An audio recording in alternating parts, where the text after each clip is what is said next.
Hello everybody! I want to show you our tree stumps that we made for the fuzzboos to move on. This particular log has been ripped out of the ground. You can see the roots there. And the way we made this is we used a sonotube. You can get that at Lowe's or Home Depot in the building department. They use it to pour pillar concretes for foundation.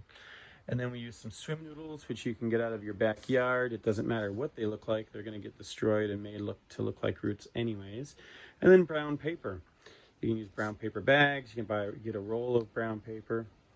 And you'll take your sonotube to whatever length you want. Spray with some spray adhesive. Crumple up your brown paper. Open it back up and then just wrap it around your sonotube, tucking in the ends. So I tucked in the ends over here. I tucked the other end in, but you can't see it because that's where the roots are. And once I did that, I then took some swim noodles and I sliced them open. I sliced them up into various shapes.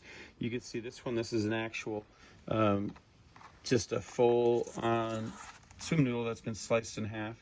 Now I found the best way to actually glue these on is by using the noodle itself. You use a heat gun and you just want to heat it up as hot as you can. You'll see it start to melt it a little bit, almost like hot glue.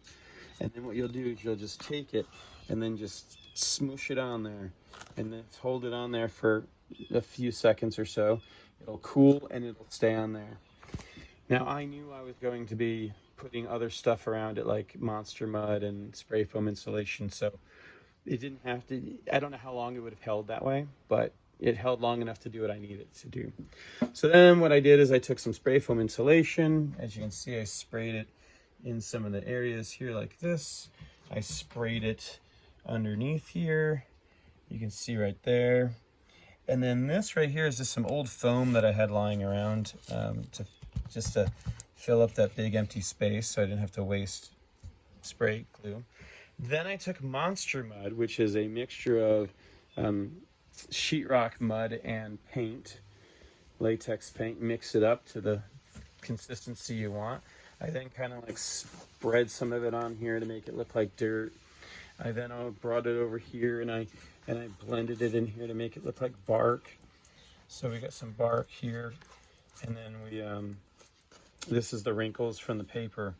Now, on top of using the monster mud, what I did is I took it's fiberglass insulation.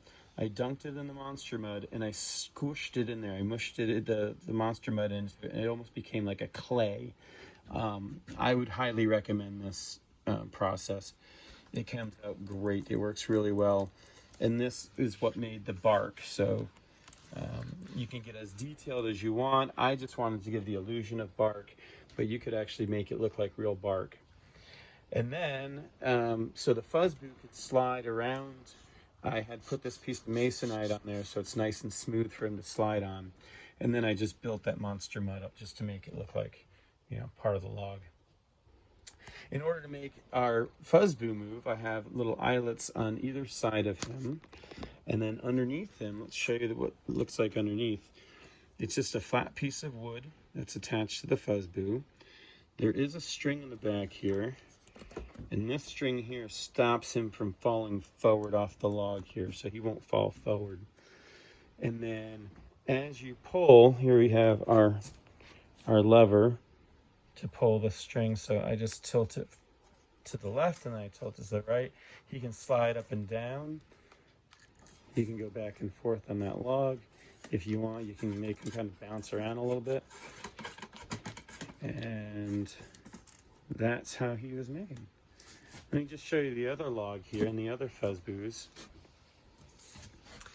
This log here made exactly the same way.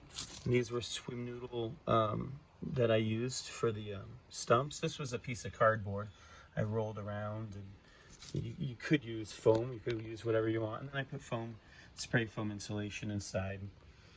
And this actually acts like a little brake, and there's another one on the other side so the log won't roll on me. Then, in order to make these guys move, these are just sticks. Just a dowel sticking up, and then we have a hole that it goes into, and I've attached the strings on either side of that. So now what happens with this guy, he can only move back and forth. So as I move this, he can twist back and forth.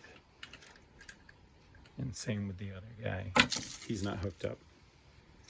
So that's how we made the logs. I hope you enjoyed the video. I hope you learned something from it. I didn't film any of the making of it, but I think you can maybe figure it out. It's not too difficult. So enjoy and check out our other videos. We do have some instructional videos. So take care. Thank you.